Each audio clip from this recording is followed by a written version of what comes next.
A chill wind whispers through the trees. Fallen leaves dance in the moonlight, their shadows twisting and turning like ghostly apparitions. It's Halloween night, a time when the veil between our world and the spirit world is at its thinnest. The air crackles with anticipation and a hint of fear. For centuries, people have gathered on this night to celebrate the strange and the supernatural. Children dressed as ghouls and goblins roam the streets, their laughter echoing through the crisp autumn air. But beneath the surface of this light-hearted celebration lies a rich and ancient history. Halloween's origins can be traced back thousands of years to the ancient Celtic festival of Samhain. It was a time when the boundaries between the living and the dead blurred and spirits were said to walk among us. From these ancient rituals and beliefs, Halloween has evolved into the global phenomenon we know today. The ancient Celts were a diverse group of people who inhabited parts of Europe, including Ireland, Britain, and Gaul. They were known for their rich culture, intricate art, and complex social structures.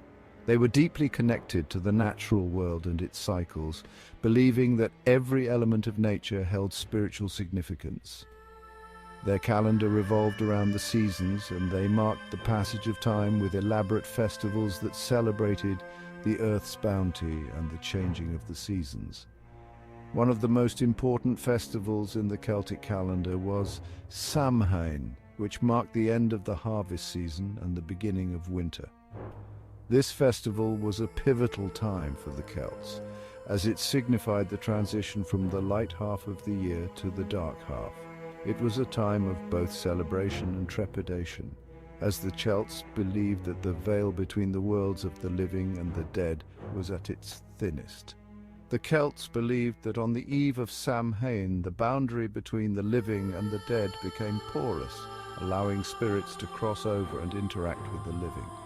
This belief stemmed from their understanding of the natural world and the cycles of life and death.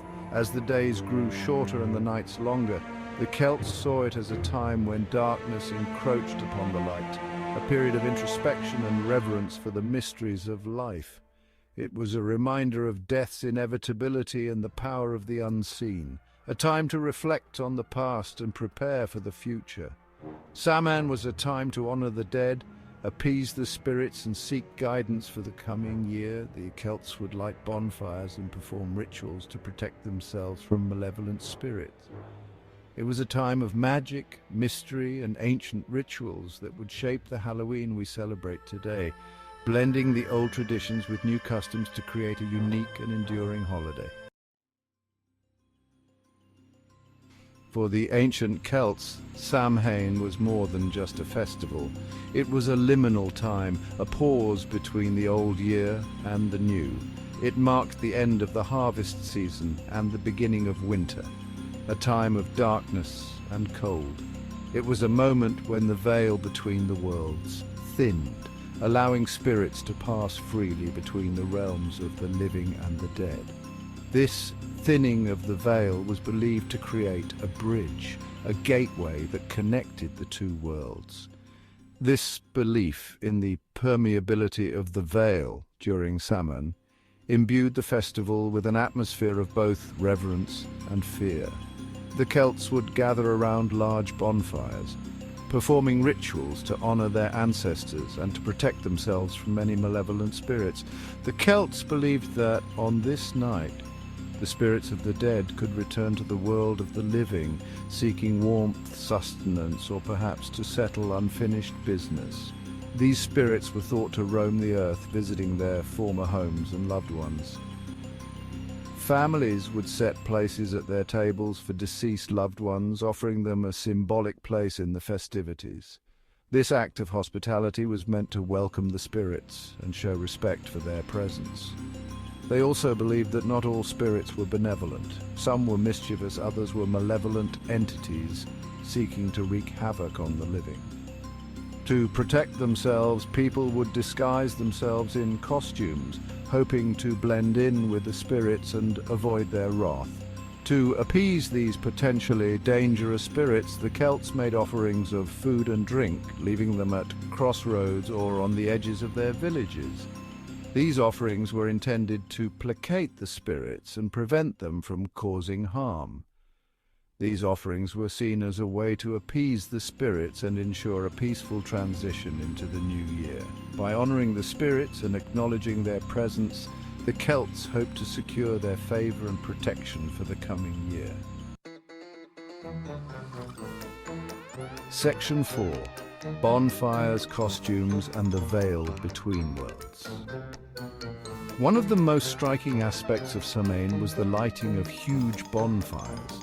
These towering infernos served a practical purpose, providing light and warmth in the darkening days of autumn. But their significance ran much deeper. The bonfires were seen as powerful symbols of purification and protection. People would gather around the crackling flames, their faces illuminated by the flickering light. They would throw offerings into the fire, seeking to appease the spirits and cleanse themselves of any negativity from the past year. Another intriguing custom associated with Samhain was the wearing of costumes. People would don animal skins and masks, blurring their identities and mimicking the appearance of spirits. This practice served a dual purpose. It was believed that by disguising themselves as spirits, the Celts could move among the supernatural beings unnoticed, avoiding their attention and potential harm. The costumes also added an element of revelry and excitement to the festivities. Section 5. The Church and the Ancient Feast.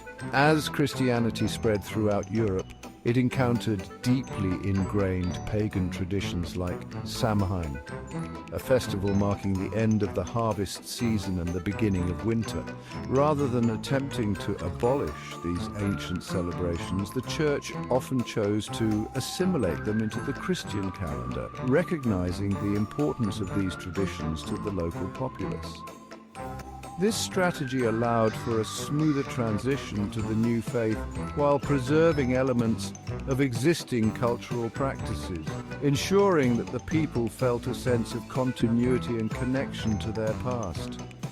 In the 7th century AD, Pope Boniface IV designated November 1st as All Saints' Day, a day to honor all Christian saints, known and unknown, thereby creating a new Christian festival. This strategic placement was no coincidence, as it was carefully planned to coincide with the traditional celebration of Samhain. By doing so, the Church could overlay a Christian meaning onto an existing pagan festival, making it easier for people to adopt the new faith without completely abandoning their old customs. November 2nd became All Souls' Day, a day to commemorate the faithful departed, further integrating Christian practices with the existing cultural framework. The evening before All Saints' Day, October 31st, became known as All Hallows' Eve, which eventually contracted to Halloween, a night filled with both reverence and festivity. The Church's influence on Samhain was significant, but it didn't erase the festival's ancient roots, which continued to be celebrated in various forms. Instead, it created a fascinating blend of pagan and Christian traditions, resulting in a rich tapestry of cultural practices that have endured through the centuries.